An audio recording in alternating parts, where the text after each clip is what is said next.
যার প্রতিটি কথা সে এমন আগুন যা দুনিয়ার আগুন থেকে 70 গুণ, এমন আগুন যা দুনিয়ার আগুন থেকে 70 গুণ বেশি তীব্র হবে। মানুষ তাতে জ্বলে পড়ে যন্ত্রণায় ছটফট করবে, কিন্তু মৃত্যু ঘটবে না। সেখানে এমন ভয়ঙ্কর ঠান্ডা থাকবে যে মানুষ বরফের মতো জমে যাবে। সেখানে খাবার হিসেবে দেওয়া হবে কাঁটাযুক্ত বিষাক্ত জাক্কুম ফল, যা খেয়ে মানুষ যন্ত্রণায় ছটফট করবে। গ্লাস দিয়ে তাদেরকে পান করানো হবে ফুটন্ত পানি, দুর্গন্ধযুক্ত রক্ত ও পুজ। হ্যাঁ বন্ধু, এটা সেই ভয়াবহ জাহান্নাম যা প্রতিটি অপরাধীকে ফেস করতে হবে। আসুন এই ভিডিওতে সেই জাহান্নামের শুরু থেকে শেষ পর্যন্ত গল্প শুনে আসি, যার প্রতিটি কথা কোরআন ও হাদিস থেকে নেওয়া, কিন্তু দৃশ্যগুলো আর্টিফিশিয়াল ইন্টেলিজেন্সের সূক্ষ্ম কল্পনা শক্তির তৈরি। ইসরাফিল আলাইহিস সালাম প্রথমবারের মতো একটা দীর্ঘ গভীর শ্বাস নিলেন। তারপর ঠোঁট ছুঁয়ে দিলেন শিঙায়। অতল গহ্বর থেকে উঠে এলো শিঙার শব্দ, ভয়াবহ হাড় কাঁপানো শব্দ। প্রথমে তাতে কেঁপে উঠল মক্কা আল মুকাররামা, তারপর সেই ঢেউ ছড়িয়ে পড়ল মদিনা আল মুনাওয়ারাতে, আবৃত করল মসজিদে নববীর প্রতিটি ইট, প্রতিটি স্তম্ভ। কাঁপল ইস্তাম্বুল, দুলে উঠল ঐতিহাসিক আয়া সোফিয়া। লন্ডনে থেমে গেল বিগ বেনের সময়। নিউ ইয়র্কের আকাশচুম্বী দালানগুলো গর্জে উঠল ভয়ের কম্পনে। টোকিওতে যন্ত্রপাতি ছিন্ন ভিন্ন হয়ে পড়ল। একই মুহূর্তে গোটা পৃথিবীর প্রতিটি প্রান্তে ছড়িয়ে পড়ল সেই বিকট শব্দ।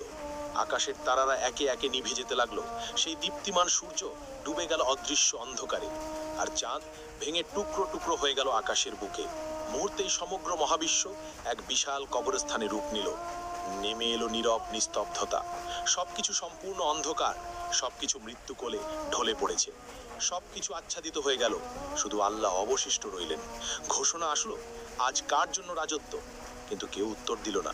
কতক্ষণ স্থায়ী হলো এই ভয়াবহ নীরবতা? 40 বছর, নাকি 40 দিন, নাকি 40 ঘন্টা? কেউ জানে না, কারণ সময়ও থেমে গেছে, স্থানও বিলীন হয়ে গেছে। শুধু আল্লাহ জানেন এই অপেক্ষার দৈর্ঘ্য কত হবে। মৃতরা মিশে গেছে মাটির সঙ্গে, হাড়গুলো মিশে গেছে ধুলায়, চুলগুলো পচে গেছে, নখেরও অস্তিত্ব নেই। কিন্তু আত্মাগুলো এখনো অপেক্ষায় আছে। বারজাকের জগতে তারা অপেক্ষা করছে, কারোর জন্য কবরের শাস্তি, কারোর জন্য কবরের নেয়ামত। কিন্তু সবাই অপেক্ষায়। তারপর এলো সেই পবিত্র মুহূর্ত। দ্বিতীয় আদেশ প্রতিধ্বনিত হলো, সিঙায় আবার ফু দাও ইসরাফিল। ফলে ইসরাফিল নিলেন দ্বিতীয়বার গভীর শ্বাস। কিন্তু এবার তা ভিন্ন। এবার তা জীবনের শ্বাস, এবার তা পুনরুত্থানের শ্বাস। ইসরাফিল দ্বিতীয়বারের মতো সিংগায় ফু দিলেন। শব্দ ছড়িয়ে গেল সর্বত্র। পৃথিবী ফেটে যেতে লাগলো প্রচন্ড শব্দে। এক এক করে কবরগুলো খুলে গেল। ভেতর থেকে উঠলো হাত, তারপর বাহু, তারপর মাথা। হাড়গুলো এক একে জোড়া লাগলো। মাংস জুড়ে গেল হাড়ের সঙ্গে, চুল গজিয়ে উঠলো মাথায়, চোখ বসে গেল চোখের কোটরে। প্রতিটি মানুষ দাঁড়িয়ে গেল একে একে, ধুলো মাটিতে ঢাকা, অবাক, নগ্ন, ভীত আর কাঁপছে। তারা জিজ্ঞেস করলো, কে আমাদের ঘুম থেকে জাগালো? তারপর তারা মনে করলো সেই ভয়াবহ সত্য। তারা বলতে লাগলো, হায় আফসোস, আমাদের নবীগণ সত্য বলেছিলেন। এটাই সেই প্রতিশ্রুতি যা দয়াময় আল্লাহ দিয়েছেন। এই চিৎকার ছড়িয়ে পড়লো চারদিকে, প্রতিধ্বনিত হলো আর্তনাদ। কিন্তু এখন অনেক দেরি হয়ে গেছে। ভয়ঙ্কর ভয় বিরাজ করছে সবখানে। তারা পালানোর জায়গা খুঁজছেন, কিন্তু নেই। তারা লুকানোর জায়গা খুঁজছেন, কিন্তু তাও নেই। তারপর দূর থেকে ভেসে আসছে কণ্ঠস্বর। ফেরেশতাগণ বললেন, লাইন ধরো, সবাই হাসরের ময়দানে যাও। এই আদেশ শুনে মানুষ যেন পালহারা ভেড়ার পাল টেনে নেওয়া হচ্ছে একে একে, দলবদ্ধভাবে। কাঁপতে কাঁপতে হাঁটছে, শ্বাস আটকে যাচ্ছে, হৃৎপিণ্ড দ্রুত কাঁপছে। তারা ফিসফিস করছে, ইয়া রাব্বি, ইয়া রাব্বি। কিন্তু এখন অনেক দেরি হয়ে গেছে। যখন সুযোগ ছিল দুনিয়ায়, তখন তারা নামাজ পড়েনি, তখন তারা আল্লাহকে মনে রাখেনি। এখন মনে পড়ছে, কিন্তু খুব দেরি হয়ে গেছে। এদিকে হাসরের ময়দান পৃথিবীর মতো বিস্তৃত, বরং আরো প্রশস্ত। কোটি কোটি মানুষ, অসংখ্য প্রাণ একত্রে। আদম আলাইহিস সালাম থেকে শেষ নবজাতক পর্যন্ত সবাই এখানে উপস্থিত। অসংখ্য ভিড়, শ্বাস নেবার জায়গা নেই, চলাফেরার জায়গা নেই।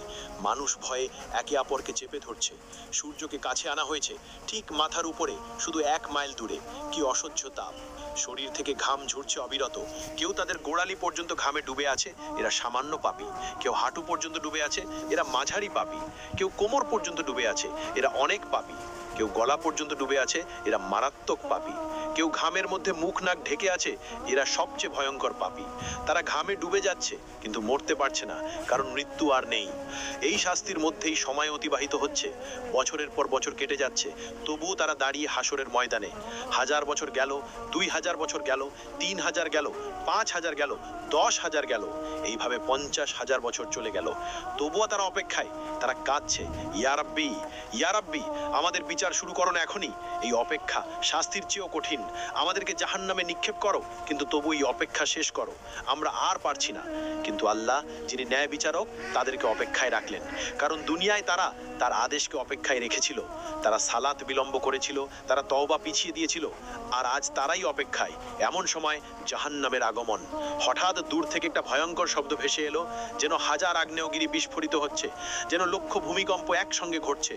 শব্দ ক্রমশ তাদের কাছে আসছে, মানুষ কানে আঙ্গুল দিচ্ছে, কিন্তু কোনো লাভ নেই। শব্দ তাদের হাড় কাঁপিয়ে দিচ্ছে, অস্থি মজ্জায় ঢুকে যাচ্ছে। তারপর দূর থেকে দেখা দিল জাহান্নাম, ভয়ঙ্কর জাহান্নাম, 70,000 শৃঙ্খল দিয়ে বাঁধা। প্রত্যেক শৃঙ্খলে 70,000 ফেরেশতা টেনে আনছে। জাহান্নাম যেন জীবন্ত দানব, রাগান্বিত, ক্ষুধার্ত আর বুনো। মানুষকে দেখে সে আরো দ্রুত ছুটতে চায়। শৃঙ্খল টেনে ধরে আছে ফেরেশতারা অত্যন্ত কষ্টে। জাহান্নাম গর্জে উঠছে, সে মানুষকে কেটে চায়। যখন হাসরের মাঠের দিকে আসে, তার ক্রোধ আর ধরে রাখা যায় না। হঠাৎ ভেতর থেকে বের হলো এক বিশাল অগ্নিপিণ্ড, একটি মোটো পাহাড়ের মতো আকারের জ্বলন্ত দাউ দাউ করা আগুন। বিদ্যুতের গতিতে হাসরের মাঠের দিকে ছুটে এলো, কয়েক সেকেন্ডের মধ্যে মানুষের কাছে পৌঁছে গেল। সেই আগুন দেখে মানুষ পাগল হয়ে গেল, তারা দৌড়াতে লাগলো, কিন্তু কোথায়? সেই জায়গা তো নেই। যেদিকে দৌড়াচ্ছে আগুন ওখানেই, যেদিকে তাকাচ্ছে আগুন সেখানেই। তারা লুকিয়ে যাবার জায়গা খুঁজছেন, নিজেদের মাটিতে ছুঁড়ে ফেলছেন, কিন্তু আগুন থেমে নেই, এগিয়ে আসছেই অবিরত। মাত্র কয়েক সেকেন্ড বাকি, এর মধ্যেই এটি পুড়িয়ে ফেলবে সমগ্র হাসরের ময়দান। কোটি কোটি মানুষ ছাই হয়ে যাবে। কিন্তু সেই শেষ মুহূর্তে আসমান থেকে নূরের ঝলক নিয়ে আসবেন জিবরাইল আলাইহিস সালাম। তার হাতে একটি ছোট পাত্র, ভেতরে স্বচ্ছ এক তরল পানি। তিনি সেই তরল ঢেলে দিলেন সেই বিশাল অগ্নিখণ্ডের উপর। সঙ্গে সঙ্গে উঠল ঘন বাষ্প, আগুন তাৎক্ষণিক নিভে গেল, ফলে বরফ শীতল এক পাথরে পরিণত হলো। কোটি কোটি মানুষ একই মুহূর্তে গভীর শ্বাস নিল, যেন তারা বেঁচে গেল। কিন্তু এটি শেষ রক্ষে ছিল না। মানুষ হতবাক হয়ে জিজ্ঞেস করলো, ওটা কি তরল পানি ছিল? কিভাবে এত ভীতিকর আগুন নিভে গেল? তখন জিবরাইল আলাইহিস সালাম বললেন, ওটা ছিল তোমাদের চোখের জল। দুনিয়ায় যে চোখের জল তোমরা ফেলেছিলে, রাতের বেলায় সালাতে কাঁদতে কাঁদতে, আল্লাহর ভয়ে, তার ভালোবাসায়, নিজের গুনাহের অনুশোচনায়, কুরআন পড়তে গিয়ে, আজান শুনতে গিয়ে, মায়ের বাবার জন্য দোয়া করতে গিয়ে, এটা সেই পবিত্র অশ্রু। এগুলোই এই আগুন নিভিয়েছে, তোমাদেরকে রক্ষা করেছে, কিন্তু তা কেবল অল্প সময়ের জন্য। তখন মুমিনরা আনন্দে কেঁদে বলল, আলহামদুলিল্লাহ, আলহামদুলিল্লাহ। আর কাফিররা ভয়ে কাঁপবে আরো বেশি, কারণ তাদের কোনো অশ্রু নেই, ফলে তাদের রক্ষাকারীও নেই। অতঃপর হিসাবের সময় এসে গেল। নাম ধরে ডাকা হচ্ছে একে একে। যার নাম ডাকা হয় সে কাঁপতে কাঁপতে আল্লাহর সামনে আসে। ভয়ে হৃৎপিণ্ড ফেটে যাওয়ার মতো অবস্থা, শ্বাস বন্ধ হয়ে আসে। মহান আল্লাহ তার হাতে দেন হিসাবের বই। এটাই জীবনের চূড়ান্ত সিদ্ধান্ত। যে সৎকর্ম করেছে তার বই ডান হাতে দেওয়া হয়। সে আনন্দে বলে ওঠে, নাও পড়ো আমার হিসাব। আমি নিশ্চিত ছিলাম আমাকে হিসেব দিতে হবে। আর যে মন্দ কর্ম করেছে তার বই দেওয়া হয় বাম হাতে, পেছন দিক থেকে। সে উন্মাদ হয়ে চিৎকার করে ওঠে, হায় আফসোস, যদি আমাকে বইটা না দেওয়া হতো, যদি আমি আমার হিসেব না জানতাম। তখন মানুষ ভয়ে হতাশায় মিথ্যা বলল, ইয়া রব, আমি কিছুই করি নাই। ইয়া রব, আমি জানতাম না। ইয়া রব, আমি নির্দোষ। ইয়া রব, এটা আমার ছিল না, আমি খেয়াল করিনি। তখন আল্লাহ বললেন, মিথ্যা বলো না, তোমরা সত্য লুকাতে পারবে না। সবকিছু লেখা আছে, সবকিছু সংরক্ষিত আছে। তখন হঠাৎ মানুষের মুখ সিল করে দেওয়া হলো, কিন্তু মানুষের হাত কথা বলতে শুরু করলো। মুখ নেই, কিন্তু শব্দ আসে। ইয়া রব, এই হাতে সে টাকা চুরি করেছে। ইয়া রব, এই হাতে সে হারামে হাত দিয়েছে। ইয়া রব, এই হাতে সে জুলুম করেছে। পা সাক্ষ্য দিল, ইয়া রব, এই পা দিয়ে সে দৌড়ে গিয়েছে গুনাহের পথে। ইয়া রব, এই পা দিয়ে সে গিয়েছে জুলুমে। ইয়া রব, এই পা দিয়ে সে যায়নি মসজিদে। চোখ জানালো, ইয়া রব, এই চোখ দিয়ে সে হারামের দিকে তাকিয়েছে। ইয়া রব, এই চোখ দিয়ে সে নোংরা ছবি দেখেছে। কান বলে উঠল, ইয়া রব, এই কান দিয়ে সে হারাম শুনেছে। ইয়া রব, এই কান দিয়ে সে গীবত শুনেছে। জিভা বলে উঠল, ইয়া রব, এই জিভা দিয়ে সে মিথ্যা বলেছে। ইয়া রব, এই জিভা দিয়ে সে গীবত করেছে। ইয়া রব, এই জিভা দিয়ে সে গালাগাল করেছে। মানুষ হতবাক হয়ে গেল। নিজের অঙ্গ প্রত্যঙ্গই তাকে ধোঁকা দিচ্ছে। তারা আক্ষেপে নিজেদের চামড়াকে বলল, তোমরা কেন আমাদের বিরুদ্ধে সাক্ষ্য দিলে? তারা উত্তর দিল, আল্লাহ যিনি সবকিছুকে কথা বলান, তিনি আমাদেরও কথা বলালেন। এভাবে সত্য প্রকাশ হয়ে গেল পুরোপুরি। কিছুই আর গোপন থাকলো না। সে আর মিথ্যা বলতে পারলো না, সে আর অস্বীকার করতে পারলো না, কারণ তার নিজের দেহ সাক্ষ্য দিয়েছে। অতঃপর প্রত্যেক কাজের ন্যায় বিচার হবে। অতি সামান্য ভালো কাজেরও প্রতিদান পাবে, অতি সামান্য মন্দ কাজেরও শাস্তি পাবে। কিছু বান্দাকে আল্লাহ ক্ষমা করলেন তার রহমতে, তার করুণায়, কিন্তু অধিকাংশ যাবে জাহান্নামে। আদম সন্তানের প্রতি ১,৯৯৯ জন যাবে জাহান্নামে। এভাবে হিসাব শেষ হলো। এবার আসলো বিচ্ছেদের সময়। মানুষকে লোহার শৃঙ্খল গলায়, হাতে, পায়ে দিয়ে ভেড়ার পালের মতো টেনে নেওয়া হচ্ছে জাহান্নামের দিকে। তারা কাঁদছে, মিনতি করে, ইয়া রব, আমাদের আরেকবার সুযোগ দাও, আমাদেরকে দুনিয়ায় ফিরিয়ে দাও, আমরা নিজেদের ঠিক করব, আমরা ভালো হয়ে যাব। কিন্তু না, অনেক দেরি হয়ে গেছে, আর এমন সুযোগ নেই। ফেরেশতারা তাদেরকে টেনে নিয়ে যাচ্ছে নিষ্ঠুরভাবে। চলো, এটাই তোমাদের জায়গা। অতঃপর জাহান্নামের উপর বিস্তৃত হলো একটা সেতু, চুলের মতো সূক্ষ্ম, তরোয়ালের মতো ধারালো। হ্যাঁ, এটাই সিরাত। তাদেরকে তা অতিক্রম করতেই হবে। কিন্তু কিভাবে? এমন সূক্ষ্ম সেতু পার হওয়া কি সম্ভব? মুমিনরা তাদের নূর নিয়ে যাবে, তাদের জন্য এটি হবে সমতল রাস্তার মতো, তারা সহজেই দৌড়ে পার হয়ে যাবে। কিন্তু মুনাফিকরা আটকে যাবে মাঝপথে, তাদের নূর নিভে যাবে, ফলে তারা অন্ধকারে পড়ে থাকবে। আর কাফেরদের কোনো নূর নেই, তারা এক পাও ফেলতে পারে না, তারা হোঁচট খায়, পড়ে যায়।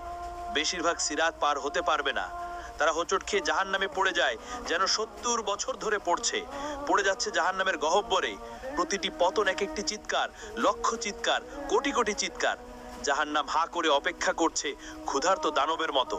সে গিলে নিচ্ছে পতিতদের একের পর এক, একজন, দুজন, হাজারো, লাখো, কোটি, গিলে যাচ্ছে অবিরাম, কখনো ভরে না। আল্লাহ তখন জিজ্ঞেস করবেন, তুমি কি ভরে গেছো? জাহান্নাম বলল, আরো আছে কি, আমি এখনো ক্ষুধার্ত, আমি এখনো ভরি নাই। অতঃপর যখন পতিতরা জাহান্নামে প্রবেশ করে, তারা সম্মুখীন হয় এক ভয়ঙ্কর উত্তাপের। এই পৃথিবীর আগুনের তুলনায় ৭০ গুণ বেশি তাপ। তাদের চামড়া সঙ্গে সঙ্গে পুড়ে যায়, তারপর নতুন চামড়া আসে, আবার তা পুড়ে যায়। এভাবে চলছেই আছে। জাহান্নামের আগুন মানুষ ও পাথর দ্বারা জ্বালানি পেল, ফলে এটি অকল্পনীয় উত্তাপে জ্বলে উঠল। ফলে তাদের শুরু হলো তৃষ্ণা, ভয়ঙ্কর তৃষ্ণা।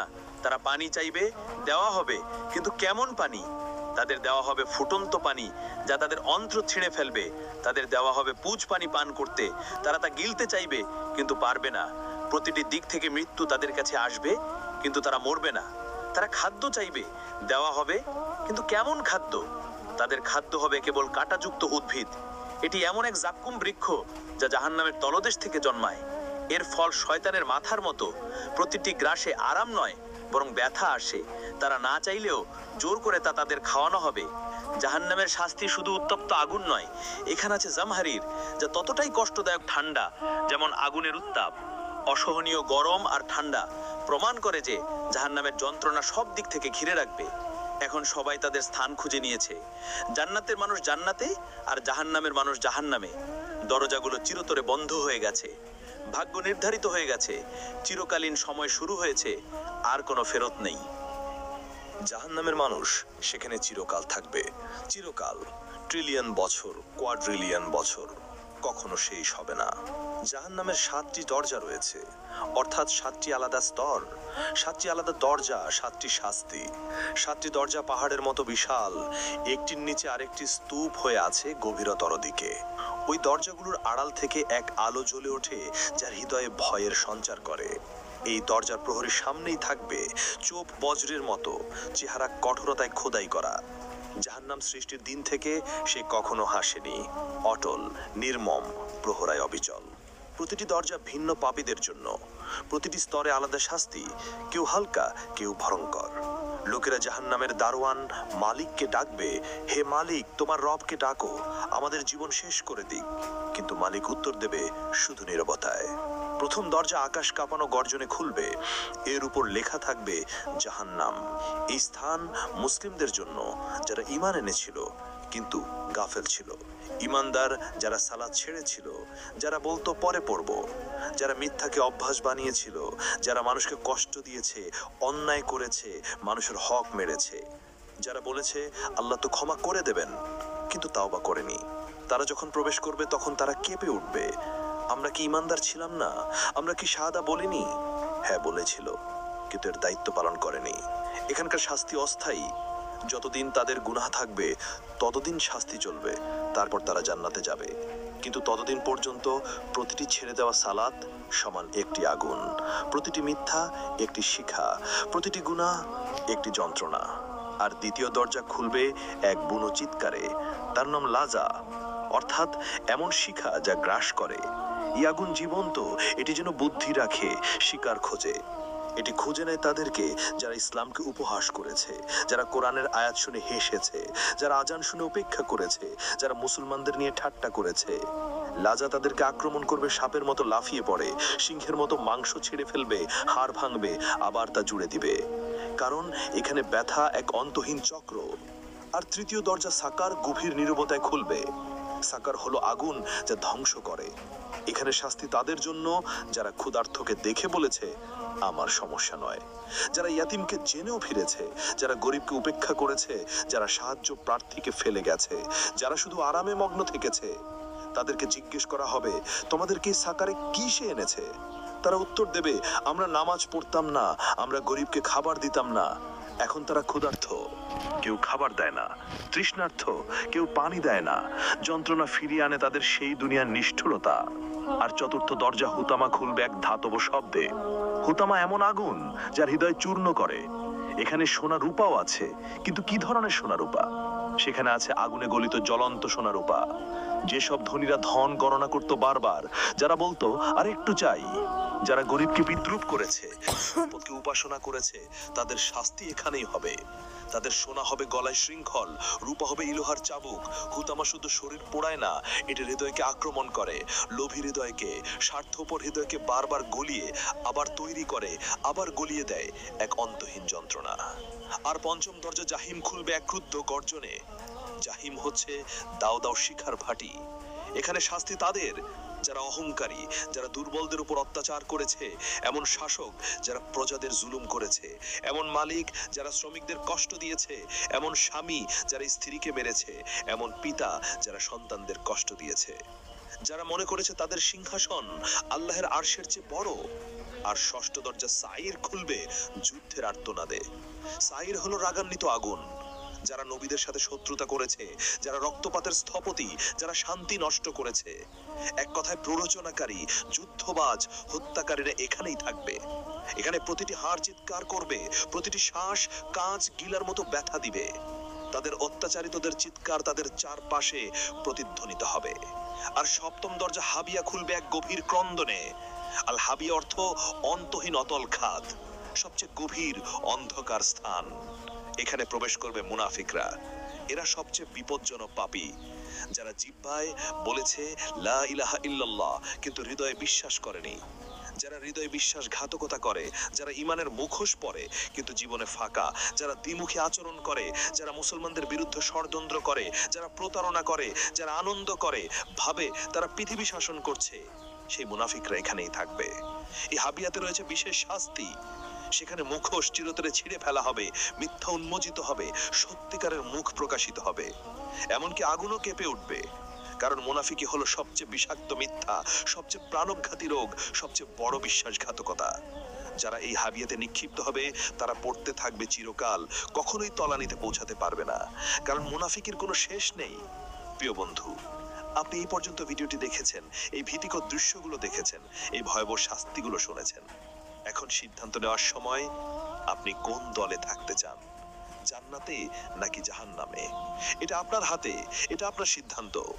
আপনার এখনো সময় আছে, আপনি এখনো শ্বাস নিচ্ছেন, আপনার এখনো সুযোগ আছে, আপনার হৃদয় এখনো ধুকপুক করছে, আপনার আত্মা এখনো জীবিত। তাওবার দরজা এখনো খোলা, কিন্তু কতদিন পর্যন্ত? আজ রাত পর্যন্ত, নাকি আগামীকাল পর্যন্ত, নাকি পরের সপ্তাহ পর্যন্ত? কেউ জানে না। শুধু আল্লাহ জানেন।